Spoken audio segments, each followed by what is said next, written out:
Bannange omukazi wuno akubye Mukazimune Embaga. Yiino Embaga makeke. Amusasudde mu bazadde. Ndowooza obalaba bwe banyumirwa. Wuuyo ndowooza omulaba akasente weekali. Akasente ko weekali. Omukazi n'omukazi beewasizza.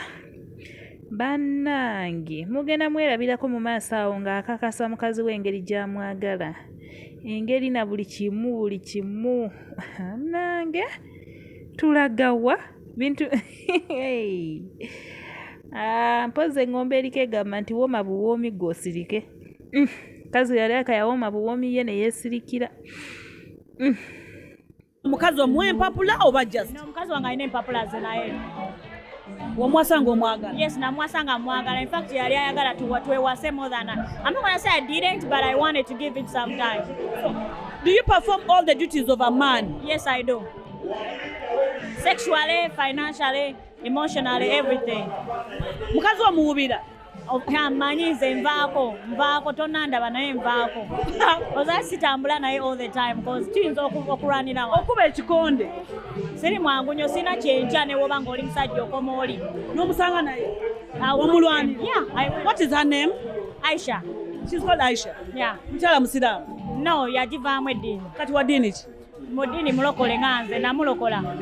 Kati abalokole bakola byokola ddi yonse bannange? Bebamanyi, it's my personal life. Tebajja kunkooya nange binyo bye bakola byesapprove nga naye. Osabira bapasitaani? Nsabira wange. Bannange abaana yonse wasalawo nnyo olimba? Walayi nasalawo kyosaana kukikiriza nasalawo nnyo era ngenda naye I'm so happy that I did because it takes a lot of courage to step out of what they taught you and what they think you're supposed to be something different. That means you're a controller of your own life. Kati kankubuuze, there are body parts that don't change and there are body stages that don't change about somebody, be it a man or a woman and all that. Can you show it? Like what body parts? them yeah. Omanye how you identify and what you are born into are all different things. Omanye chete omuntu feeling ambo musajja nnyo ba mukazi. It's the level of hormones you have in your body. Oshegera kati buli omu alina testosterone, buli omu alina estrogen. Kati ze nalina nnyingi ez'abasajja mubiri gwange more than ez'abakazi. So ebyo nawe ebihi naye nze sibifiiringa.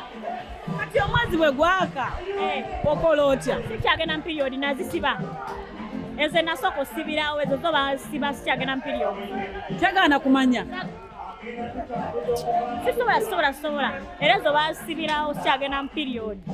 Era that's my dream. Like I'm so happy as hell. Okubena akabonero? Era when people on Facebook, on period will humble you every month. I'm like, come on, do some research. I tell you about better back, you know, back in Embaga, like periods can be stopped. Wait, how do you walk into a hospital and you tell a doctor, njagasala kumabe? I feel like a man and I want to look as masculine as possible. And this is what I want. You know when you have your